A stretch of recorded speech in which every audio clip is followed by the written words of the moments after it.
yung ano namin. Kumusta naman? Eto, lawit ng dila. Kaya pa? Kalalakad. Ha? Kaya. Ano, ayos? Kaya ganda nga ng nature dito eh. Alam nyo, ang Tita, okay ka pa ba dyan?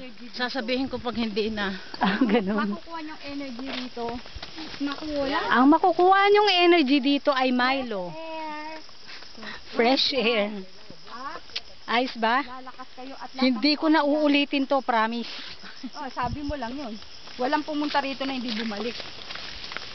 Ayaw! Ako ang hindi babalik. Ayan si Ma'am, ate. sabi lang niyo po. Pero mapagkatag-araw, ang sasakyan, nandun na po mismo. Kung may sasakyan, okay lang. Alam mo, Pero kung ang hirap, grabe ah. Sinama ko Super yung mga duper lakad. Sinama ko yung Yung mga scoliosis ko masakit na, Good shepherd. promise. Ito parang hindi pa patag na. Opo, patag po. Sabi naman